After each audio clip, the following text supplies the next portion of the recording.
Hi guys, I have a public service announcement, and it's I do drugs. Just kidding, I don't do drugs, but my mom did drugs. I don't want to call her out or anything, but she did. It was a thing. And I mean, it's not what you guys think. She took featuring edibles to help with her chemo, with the pain, but she did do the drug. So from now on, I would like to classify my mother as a stoner. Oftentimes I would watch her when she took her edibles because it was just so funny to me.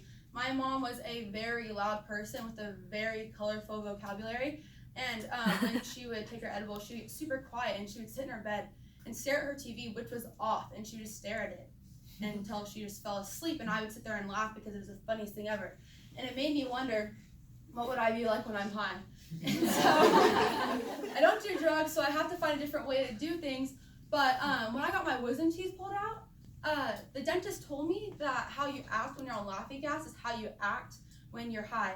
And I don't know if he was just telling me that to seem like he was smart or something, but I cried a lot on the way home over a bag of cuties because I swore they weren't cute, and I felt so bad for them, and I was crying for them. And it's gonna be really embarrassing if that's how I act when I'm high. So I need to find a different way, like I was saying. And I don't do drugs right now. Later, but right now. That's a different conversation. But so I need to find a different way. And so there's psychoactive foods that can get you high. And so I'm gonna tell you guys some of the foods in case you guys want to experiment also. There are a lot of different types of foods. There's garlic, there's fish, mulberries, rye bread. But there are 3 certain ones I want to focus on because they're probably really familiar with you guys, and those are nutmeg, chocolate, and caffeine. According to MASH.com, or MASH.org, nutmeg has very high levels of myrcene, and that is a substance that's found in hardcore street drugs like cocaine, meth, those ones. So it can make you delirious. And so if you consume a large amount of nutmeg, you will become delirious and overall become high.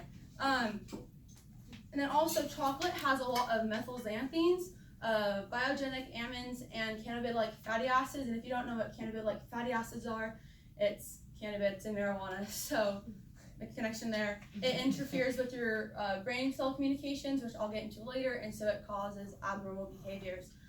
Caffeine, a lot of you guys swear that you're addicted to caffeine, like Alex.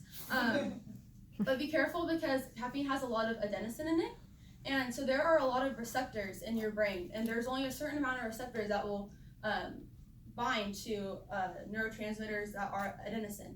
And so when you have a lot of caffeine, your brain is pretty much holding free-floating adenosine, which causes your cell activity to speed up really fast and then slow down all at once, which is why when you have a lot of caffeine, you're really hyper, and then all of a sudden you crash. And so just be careful with that. Going back to what I said before, your brain has 1 billion of neurons in it, and your body communicates through your nervous system. So what I have here is a drawing of the brain. It's not a very good drawing because I don't know how to draw, but just pretend it's your brain. So there are 2 parts in your brain. There is a sending part and there's the receiving part. It depends on what part of your brain it's sending to because there's 3 parts of your brain, and they all do different things and they work for different movements. So just bear with me.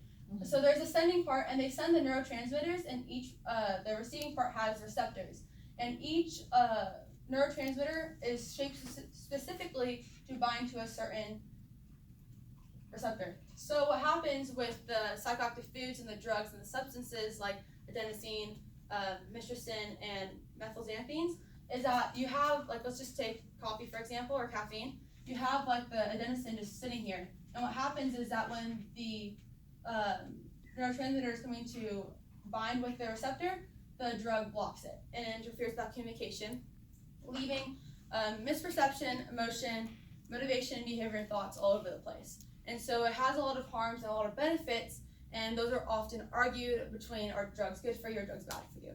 When we grow up, adults always say, don't do drugs, they're bad, there are a lot of risks, and they're right. There are long-term risks, there are short-term risks. According to ncbi.org, there's physical independence, psychological dependence, it can ruin you for the rest of your life, and they can cause death, more overdoses, we've all seen it happen. And they're right, they are bad, they can do stuff, but realistically, there are a lot of good benefits for you. It relieves anxiety, depression, stress. It relieves pain, so there's a lot of good things for that. A lot of people who do start to take drugs often do it to have relief of something, and they just get addicted to that relief, so that's what happens with it. But overall, we all know that the high that you get from meth and cocaine and those drugs are not the same that you're going to get from if you go ham on chocolate or nutmeg or something. So there's always going to be a difference, but you can get pretty close. So if you guys want to try to get high off of chocolate or caffeine or nutmeg, go for it. They just won't be the same.